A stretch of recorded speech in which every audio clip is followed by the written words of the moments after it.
그는 단 한 방으로 인생을 바꿨다. 20억짜리 주택이 그의 손에 들어온 순간 모두의 입이 떡 벌어졌다. 그 주인공은 바로 KBO 리그에서 괴물 유격수로 불리는 남자 문교원이다. 하지만 놀라운 건 그 한 방이 끝이 아니라는 사실이다. 오히려 그것은 시작에 불과했다. 문교원의 진짜 이야기는 그 뒤에서부터 펼쳐진다.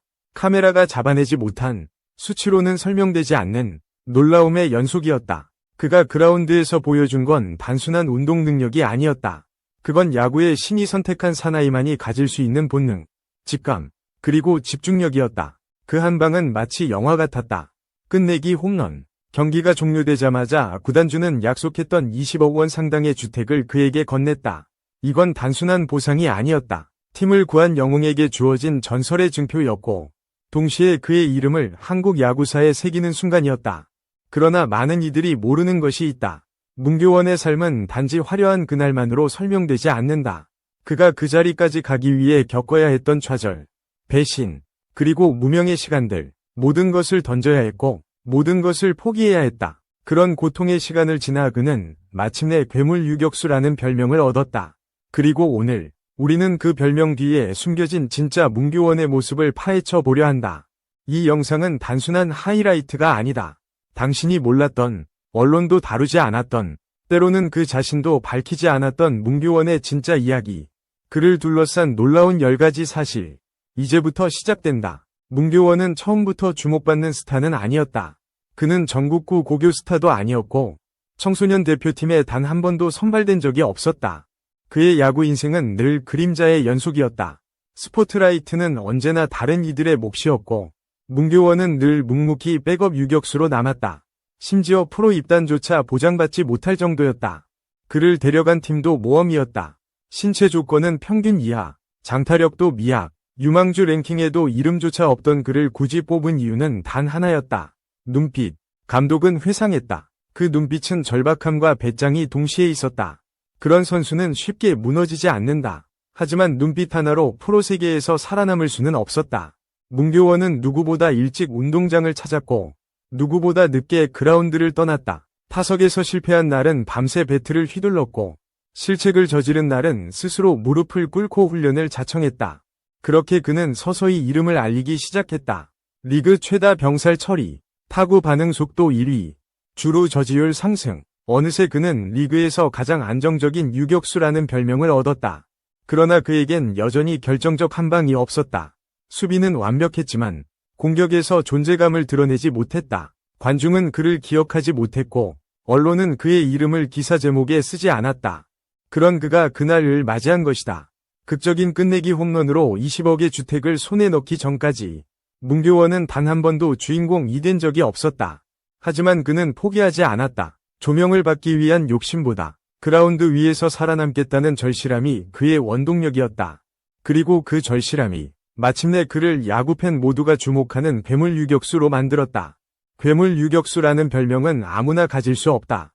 수비력 하나로 붙여지는 호칭도 아니면 단순히 좋은 기록을 낸다고 해서 얻어지는 것도 아니다.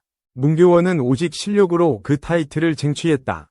포지션별 범위 수비율 1위, 리그 최저 실책, 병살 연결률 최다, 공수 전환 시간 최단. 모든 수치가 그를 괴물이라 불러야 하는 이유를 설명한다. 특히 유격수로서의 반응 속도는 놀라울 정도였다. 평균 타구 반응 0.27초, 리그 평균보다 0.06초 빠르며 이는 실전에서는 아웃과 세이프를 가르는 치명적 차이다. 그는 단순히 공을 잡는 게 아니라 예측한다. 타자의 스윙 각도, 투수의 구종, 베이스 상황을 종합해 미리 움직인다. 이는 경험과 데이터, 그리고 직감이 결합된 결과다. 문교원은 평범한 유격수가 아니다. 그는 수비 지휘자였다. 내야수의 위치를 매 타석마다 조정하고 투수와도 손신호로 배터리를 맞췄다. 감독은 말했다. 문교원이 유격수로 있다는 건 내야 전체가 안심할 수 있다는 뜻이다. 팀원들 역시 그와 함께할 때 실책 부담이 줄어들었다고 입을 모은다. 그의 수비는 예술이었다. 공중에서 공을 낚아채는 다이빙 캐치, 뒤로 물러나며 송구하는 점핑 스로우, 단숨에 2루로 연결하는 빠른 릴레이. 매 순간 팬들의 탄성을 자아냈다. 하지만 그가 괴물이라 불리는 진짜 이유는 따로 있다. 바로 그 모든 것을 흔들림 없이 매 경기 반복해낸다는 점이다. 3경기 연속 무실책? 그것도 대단하지만 문교원은 한 시즌 내내 2개의 실책만 기록했다. 이건 단순한 기록이 아니다. 이건 집중력, 체력, 멘탈, 그리고 야구에 대한 태도가 완벽히 결합된 결과다. 바로 그 지점에서 그는 괴물이 된다. 1. 문교원은 사실 야구보다 축구를 먼저 시작한 선수였다. 초등학교 시절 그는 지역 축구대표팀의 핵심 멤버로 활동하며 전국대회까지 출전한 경험이 있다. 그의 드리블 실력과 킥 정확도는 이미 또래 선수들 사이에서 유명했고 체육교사들도 문교원은 축구로 가야 한다 고 입을 모았다. 그러나 인생의 방향은 한순간에 바뀌었다. 중학교 진학 후 우연히 참여한 야구부 체험 수업에서 강한 타구를 처리하는 그의 반응 속도에 감탄한 야구 코치가 직접 부모님을 설득해 야구부로 전향하게 만든 것이다. 그때만 해도 문교원은 야구를 잘 몰랐다. 글러브를 제대로 끼는 법도 송구폼도 서툴렀지만 그는 축구에서 다져온 순발력과 근력으로 빠르게 적응했다. 그는 훗날 인터뷰에서 야구는 나를 선택한 스포츠였다. 내가 야구를 고른 게 아니다 라고 회상했다. 2. 그는 학창시절 내내 외로운 학생이었다. 중학교 시절 내성적인 성격과 운동 외에는 별다른 흥미를 보이지 않던 그는 또래 친구들과 어울리는데 어려움을 겪었다. 점심시간이면 혼자 도시락을 먹고 쉬는 시간엔 체육관 구석에서 조용히 스트레칭을 하곤 했다. 특히 성적이 낮았던 그는 종종 교사들의 질책 대상이 되었고 몇몇 반 친구들은 그를 공부도 못하는 운동 바보라고 조롱했다. 이러한 환경 속에서도 그는 묵묵히 훈련을 계속했고 자신만의 방식으로 세상과 소통했다. 그는 나중에 이 시절을 이렇게 표현했다. 사람들과의 대화보다 공과의 대화가 더 편했다. 운동장이 유일한 안식처였다. 이 말 속에는 야구가 그의 인생을 어떻게 구원했는지 고스란히 담겨 있다. 3. 프로 입단 당시 문교원은 최약체 신인이라는 평가를 받았다. 드래프트 하위 지명자였고 팀 내부에서도 그를 잠재력은 있지만 시간 오래 걸릴 선수라고 판단했다. 입단 테스트에서 그는 2루 땅볼을 놓치는 실수를 2번 연속 범했고 타석에선 헛스윙만 반복했다. 코칭 스태프 일부는 이 선수는 퓨처스 2군 또 어려울 것이라며 조기 방출 명단에 올릴 것을 검토했다. 하지만 문교원은 자신이 가진 마지막 기회라 생각하고 누구보다 일찍 구장에서 나와 훈련을 반복했다. 기숙사에서도 그는 룸메이트보다 2시간 먼저 일어나 러닝을 시작했고 밤엔 라커룸에서 영상 분석에 몰두했다. 결국 2군 경기에서 3연속 호수비와 멀티히트를 기록하며 반전을 만들어냈고 코칭 스태프의 재평가를 이끌어냈다. 이 에피소드는 지금까지도 팀 내 신인 교육 자료로 사용될 만큼 강렬한 인상을 남겼고 문교원은 그날 이후 야구는 나에게 더 이상 직업이 아닌 운명이 됐다고 말했다. 4. 놀랍게도 그는 선수 생활 초반에 불면증으로 극심한 고통을 겪었다. 경기에서의 실수가 머릿속을 떠나지 않아 새벽 4시까지 침대 위를 뒤척이기 일쑤였고 결국 수면 클리닉을 방문해 진단을 받은 결과 경기 후 긴장 지속 증후군이라는 생소한 판정을 받았다. 그는 인터뷰에서 경기를 마치고 집에 가도 내는 여전히 9회 말에 머물러 있다. 머릿속에서 공이 계속 날아온다 고 고백했다. 수면제를 복용한 시기도 있었지만 부작용으로 인해 결국 다른 방법을 찾아야 했다. 그 대안이 바로 새벽 루틴이었다. 자지 못할 바엔 운동을 하자. 그는 새벽 3시에 일어나 조용한 체육관에서 러닝머신을 뛰고 명상음악을 들으며 스트레칭을 하면서 마음을 다잡았다. 그 결과 불면증은 완전히 없어지진 않았지만 점차 삶의 일부로 받아들이게 되었고 오히려 그는 하루 3시간 자는 괴물이라는 별명으로 불리게 되었다. 5. 문교원의 가족사는 외부에 거의 알려진 바 없다.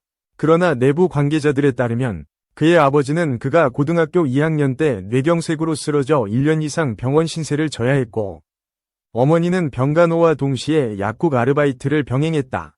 당시 집안 사정은 급격히 어려워졌고 문교원은 훈련비와 대회 참가비를 스스로 벌기 위해 주말마다 배달 아르바이트를 했다. 야구 선수로서의 정체성과 가장 역할을 동시에 짊어진 그는 극한의 이중생활을 견뎌냈다. 그는 야구를 포기하면 가족도 포기해야 한다는 생각이 들었다. 그래서 더 악착같이 붙들었다 고 털어놨다. 그는 부모님에게 아파트 열쇠를 처음 전해준 날 아무 말도 없이 고개만 숙였고 아버지는 그 순간 눈물을 멈추지 못했다고 한다. 6. 프로 2년차 시즌 문교원은 갈비뼈 골절이라는 큰 부상을 입었다. 문제는 그가 이 사실을 숨겼다는 점이다. 당시 팀의 주전 유격수가 장기 부상으로 빠진 상황에서 자신까지 빠지면 팀의 내야가 무너질 것을 우려한 그는 통증을 견디기로 결심했다. 처음엔 단순한 타박상이라 생각했지만 점차 숨 쉴 때마다 뼈가 찢어지는 듯한 고통이 따라왔고 결국 숨을 쉬는 것조차 힘든 상태가 되었다. 그러나 그는 경기 전 진통제를 맞고 뛰었다. 그라운드 위에서 아프다는 말은 핑계일 뿐이다. 그는 팀을 위해 그리고 자신의 존재 이유를 위해 통증을 감췄다. 이 사실은 시즌 후반 MRI 촬영을 통해 밝혀졌고 위류진은 이 상태에서 경기 뛰는 건 생명을 거는 일이다 라고 경고했다. 그 말을 들은 감독은 눈물을 흘리며 말했다. 나는 그를 지켜주지 못했다. 7. 선수 생활 중 가장 깊은 내적 갈등을 겪은 시점은 이적을 고민했던 해였다.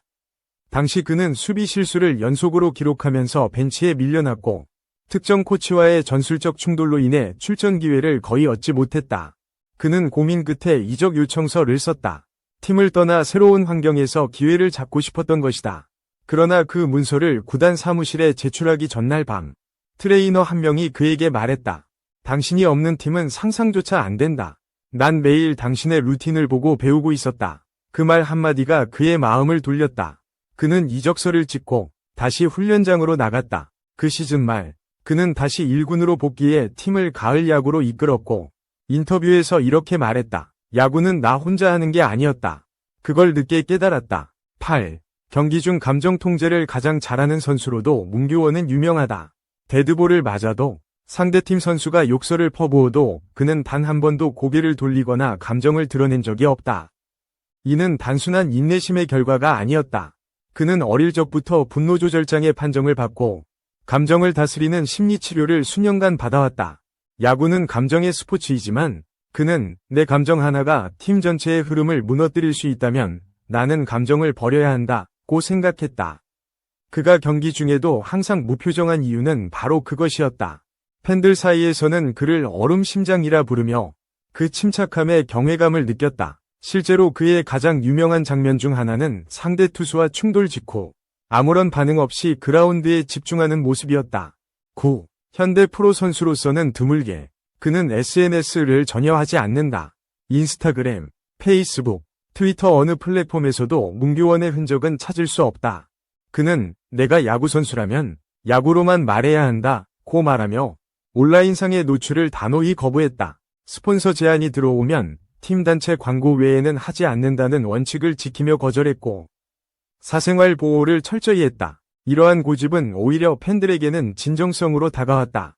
수천 개의 댓글보다 한 번이 정면 수비가 더 깊은 인상을 준다는 그의 철학은 지금도 변함이 없다.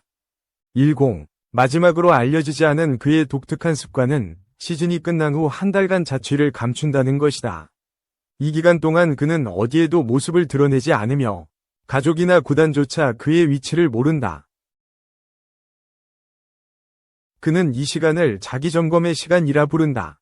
고요한 자연 속 인터넷도 없는 시골 마을에 머물며 한 시즌을 복귀하고 그는 이 시기를 거친 후 다시 정돈한다. 항상 다른 사람처럼 돌아온다. 새롭게 정돈된 태도와 몸, 정신으로 돌아오는 그는 이 시간 없이 나는 무너진다고 말한다. 문규원의 그 깊이 있는 루틴은 단순한 퍼포먼스를 넘어 자신과 싸우고 자신을 재창조하는 진짜 프로페셔널의 상징으로 평가받는다. 문규원의 이름은 이제 단순한 유격수의 이름이 아니다. 그의 존재는 무명의 상징에서 절실함의 아이콘으로 변화했고 이는 수많은 야구 팬들에게 강한 울림을 주고 있다. 화려한 스포트라이트 없이 조용히 그러나 확실하게 자신의 영역을 넓혀간 선수. 야구계는 늘 화려함만을 기억하려 한다. 홈런왕, MVP, 화제의 인물들. 하지만 진짜 팀을 움직이는 건 그런 스타가 아니다. 매일 같은 시간에 운동장에 나와 땀을 흘리고 실수 후 누구보다 먼저 반성하며 팀이 위기일 때 조용히 자리를 메우는 선수. 바로 문규원 같은 사람이다. 그는 어느새 팀의 뿌리가 되었고 후배들이 위지하는 기준점이 되었다. 외부에서는 그를 과소평가할지 몰라도 내부에선 그 누구보다 중요한 존재다. KBO 역사에 남을 기록을 세우지 않았다고 해서 그의 인생이 평범한 건 아니다. 그가 써내려간 건 통계가 아닌 기억이다. 팬들의 기억, 동료들의 기억, 그리고 야구장이라는 공간 안에서 남겨진 수많은 순간들. 그는 자신만의 방식으로 야구를 해왔다. 인터뷰도 적고 스폰서 광고도 없으며 미디어에 자주 얼굴을 비추지도 않는다. 그러나 그의 플레이는 말보다 강했고 팬들은 그의 진심을 느꼈다. 그가 괴물 유격수인 이유는 기술 때문이 아니다. 태도 때문이다. 포기하지 않는 자세, 흔들리지 않는 멘탈, 책임을 회피하지 않는 행동. 앞으로도 그는 화려한 주인공은 아닐지 모른다. 하지만 그는 매 경기 자신만의 방식으로 팀을 지키고 기록을 쌓고 한 사람의 삶을 증명할 것이다. 그리고 언젠가 우리는 기억할 것이다. 문교원이라는 이름 석자가 한국 야구가 진짜 무엇인지 보여준 단 하나의 이름이었다는 것을.